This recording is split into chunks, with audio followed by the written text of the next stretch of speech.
Welcome to our series, Be Unconventional. The extraordinary women that are part of these featurettes all have a few things in common. They harness their passions, create meaningful opportunities, and are resilient to the core. In my profession and in my industry, advertising industry, it's not a 9-to-5 job. So it's a 10 to whenever you're done. And especially in the last year of me working full-time at a studio with a 4-year-old and a 2.5-year-old, I would come home anywhere between 7 to 10 p.m. at night.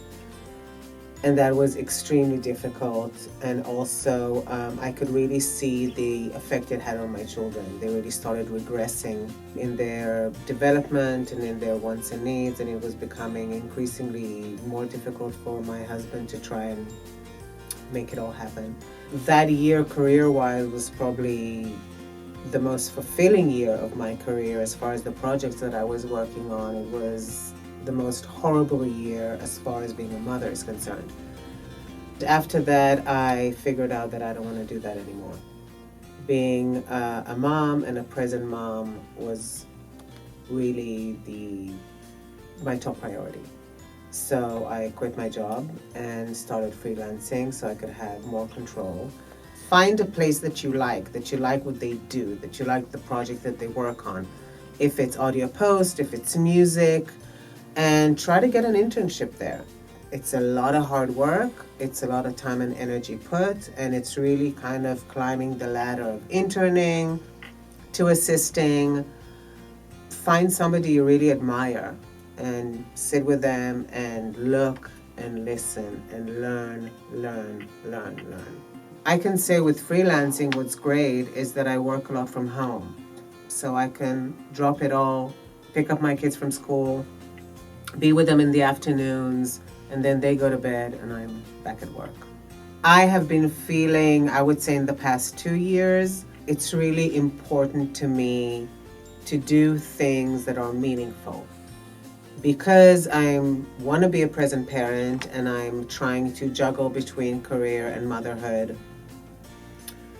it feels good to me that when I am working, I'm working on things that are meaningful to me and that fill up my soul and do something good in the world. Since that doesn't always happen, and since I am getting older, and those things are becoming increasingly important to me, I've asked myself, what can I do to be in control of my own content and kind of develop something that's my own, that will hopefully become kind of a pivot in my career. And so my answer to that was podcasting. I started working at the full-time job when I was 4 months pregnant with my youngest daughter. I definitely felt like an outsider after I came back from maternity leave. I was the only woman there with children. It was run by 4 male partners. Even though I felt that they were pretty understanding for a male-owned business, at the end of the day, I didn't feel like I was really paid attention to, or that they were sensitive enough to my needs, not only after their wives had children, did, a pumping room got created, and other things that made it more comfortable for mothers. I would try to find other women that work in this industry, try to get their advice, try to maybe use them as mentors, and go into places that do have women. Because I think, we need to support each other and we need to kind of band together. My industry, since it's such a male-dominated industry, not that it's only male-dominated, it's also a very techie kind of a job. I don't even know why I understand about this stuff because I never thought I would, but it kind of clicks for me. You get these weird stares and you're a girl, and you understand about, engineering, kind of looked down upon. a lot of weird looks when clients sometimes walk in the room, especially if they're men. It's like, oh wow, you're like the energy changes, and you have to work twice as hard, unfortunately, to show that you're as good as the next guy.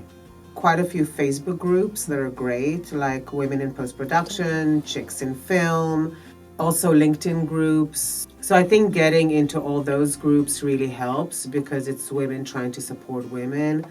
There's, as far as like women directors, there's Free the Bid, which is a huge thing that is requiring ad agencies to at least have one woman director bid when you bid for jobs. So there's definitely a lot of initiatives that are happening now for women.